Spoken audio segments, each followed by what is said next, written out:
Olá, tudo bem? Então a gente vai nesse módulo conhecer uma ferramenta que realmente é uma das coisas que eu gostei bastante nessas versões mais recentes do Ionic, que é o Ionic Storage. O Ionic Storage, ele facilita bastante a persistência de dados no nosso app. Então, por exemplo, se eu precisar salvar dados no meu app, eu posso utilizar o Storage.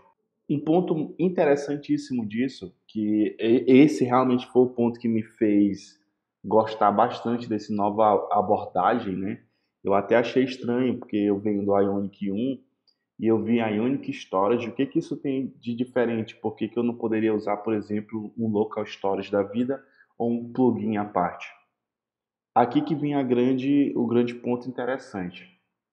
O Ionic Storage, ele persiste os dados, não importa qual é o tipo, qual é o mecanismo, se é local storage, se é IndexedDB, se é local forage e assim por diante, se é SQLite, tá? Então esse aqui está o grande ponto interessante do Ionic Storage, que é você manda salvar e ele vai salvar no mecanismo que tiver mais próximo dele ali, por exemplo. É claro que ele tem um mecanismo de salvar de cara ali, como por exemplo o IndexedDB, por exemplo. Mas você pode, por exemplo, definir aqui ó, a ordem que você quer que ele tente salvar. Então, por exemplo, aqui ele colocou o IndexedDB primeiro, SQLite segundo, WebSQL terceiro. Então, por exemplo, se você por algum acaso estiver num ambiente em que esse IndexedDB não existe, ele vai tentar salvar na SQLite. Para isso você tem que instalar o plugin também. Quando você for utilizar SQLite, você tem que instalar um plugin como ele fala no começo dessa documentação, tá? Então, ionicframework.com/docs/storage. Caso não exista esse plugin ou não exista suporte ao SQLite, ele vai tentar o terceiro, que é o WebSQL. E aí que está o grande ponto interessante disso, tá? Então ele é uma abstração de persistência de dados ali no seu app e ele suporta vários tipos de drives, tá? A gente vai fazer um pequeno provider e aqui eu já falo tanto do storage quanto de um provider dentro do Ionic que vai nos auxiliar em um ponto importante, tá?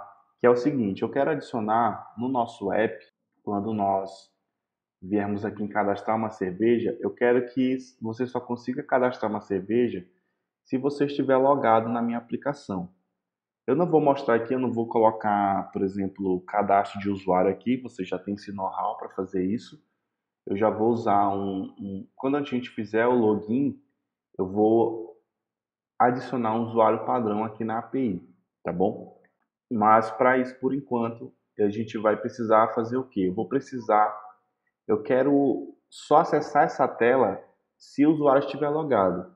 Então a gente vai aprender a fazer esse controle e vai persistir esse usuário logado usando o Ionic Storage, tá bom? Então nesse primeiro ponto aqui eu vou instalar ele aqui na nossa aplicação.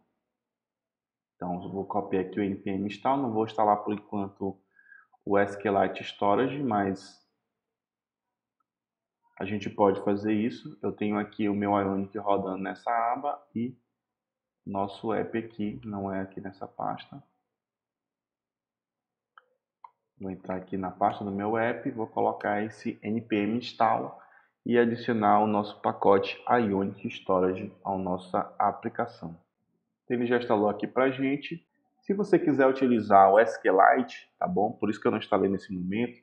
Se você for utilizar o SQLite para fazer essa persistência, você pode instalar o plugin aqui, tá? Eu não vou instalar nesse momento, mas saiba que caso você queira utilizar o SQLite, você pode já instalar ele.